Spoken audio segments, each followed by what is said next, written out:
Olá pessoal, tudo bem? Eu sou o Lucas Maia, sou sócio do Sarup Cisneros Advogados Associados. Estamos aqui para mais um Minuto SCA, hoje com meu sócio, Hugo Sarubi, especialista em direito civil, terceiro setor, direito tributário. Vou elencar aqui todas as especialidades dele não, porque é muita coisa. A gente queria falar hoje sobre dois tipos de pessoas jurídicas que são muito distintos, apesar de terem sim algumas semelhanças, mas na natureza se diferem e se diferem também quanto a alguns tipos de regramento, que são as associações civis e as organizações religiosas. Eu queria que você comentasse um pouco sobre a diferença entre elas, a natureza jurídica das duas, enfim. Primeiro, lembrar, que nós passamos lá os 5 anos no curso de Direito e, incrivelmente, pouco falamos sobre as organizações da sociedade civil. Isso é muito curioso porque se fizermos uma enquete, eu acho que quase todo mundo, em algum momento na vida, interage e muito com alguma dessas instituições. Seja a vida social em um clube, que em geral é uma associação civil, ou a vida em uma organização religiosa, né? Nem todo mundo vive a vida empresarial, né, numa sociedade limitada, por exemplo, mas quase todos, de alguma forma, têm contato, né, com essas instituições, que são genericamente chamadas de ONGs, né, ou chamado terceiro setor. O termo correto, inclusive nos termos da Lei 13.019, são as organizações da sociedade civil. Ora, se o próprio Código Civil aponta que existem espécies distintas, não só porque as denominações são diferentes, mas porque os propósitos são distintos, né, nós não podemos tratá-las, claro, como se fossem a mesma coisa. A razão de ser de uma associação civil e a sua denominação está inclusive apontada no código, né? Quando diz, olha, é a união de pessoas para finalidade não econômica. Quando fala-se não econômica, claro, elas podem desempenhar atividades econômicas como desempenham. As associações civis, elas são mantenedoras de hospitais, escolas, atividades efetivamente econômicas e inclusive podem, pelo seu objeto social, desenvolver comércio, prestação de serviço em geral.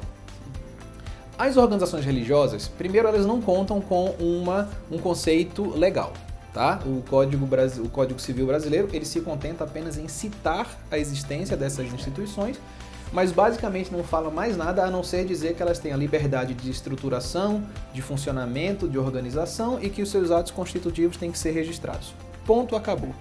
Nós temos uma legislação específica sobre as organizações religiosas que pertencem à Igreja Católica Apostólica Romana, já que existe um ordenamento jurídico próprio para elas, que é o Acordo Brasil-Santa Sé, que faz referência ao Código de Direito Canônico.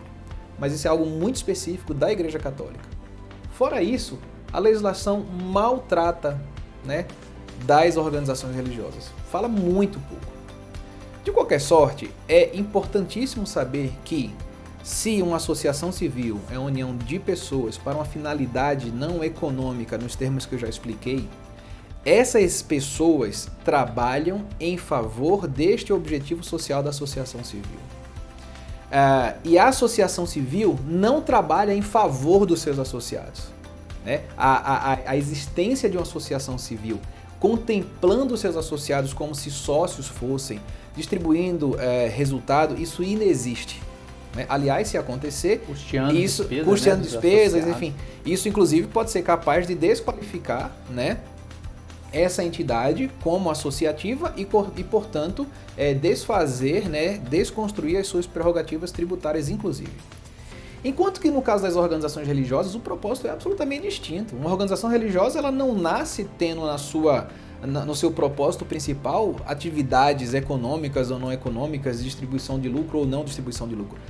A existência de uma organização religiosa tem um caráter, tem um viés literalmente sobrenatural, metafísico, né? Há um propósito efetivamente religioso, espiritual naquilo. E ainda que essa organização religiosa desempenhe algumas funções, materialmente falando, né, quase sempre associadas às suas missões apostólicas, à sua missão de fé, né? E paralelamente possa desempenhar, essas entidades religiosas possam desempenhar determinadas atividades para financiar os seus propósitos, a relação que há entre os religiosos e a organização religiosa e entre esta organização religiosa em favor dos religiosos não tem nada a ver com o que acontece na associação civil. Uma das razões de ser das organizações religiosas é justamente manter, sustentar esses religiosos, em razão da opção de vida que eles fazem. Então, esse trânsito, né, de direitos e obrigações, de trânsito inclusive do ponto de vista financeiro, dos religiosos para com a organização religiosa, da organização religiosa em favor deles, é absolutamente natural. Justamente porque essas pessoas que fazem essa opção, ou usando até o termo técnico, fazem esses votos em favor da vida religiosa, elas precisam viver, elas precisam se sustentar. E cabe a esse ente religioso fazer isso, enquanto que isso não é possível na associação civil. Uma associação civil não pode manter um associado, sustentar um associado pela simples condição de ser um associado. O associado, claro, ele pode trabalhar para aquela associação civil de maneira registrada como qualquer outro trabalhador, mas ele não se beneficia na sua condição humana como associado pelo simples fato de pertencer ao quadro associativo daquela associação, enquanto que na organização religiosa isso é exatamente o oposto. Existe algo que é cada vez mais objeto de muita preocupação, que é quando se percebe uma confusão, uma mistura dessas duas vidas tão distintas em um único CNPJ, em uma única personalidade jurídica. E essa confusão pode sim dar aso a interpretações perigosíssimas quanto à lida dos recursos, das receitas dessa instituição, se ali no meio da vida dela há elementos de vida religiosa.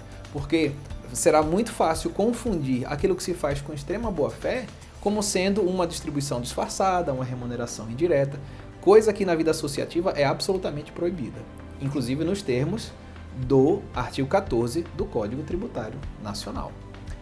Então, maravilha! É uma aula sobre instituições, né, associações civis e organizações religiosas que você não vê praticamente em faculdade nenhuma. Você teve aqui o nosso sócio que está aí há mais de uma década atuando nesse setor especificamente, além da área empresarial, mas se dedicando, né, a esse ramo. Então, nós agradecemos vocês que nos acompanharam até aqui. Pedimos que se você gostou, curta, comente, compartilhe nosso vídeo, siga as nossas redes sociais e nós nos vemos no próximo Minuto SCA. Obrigado!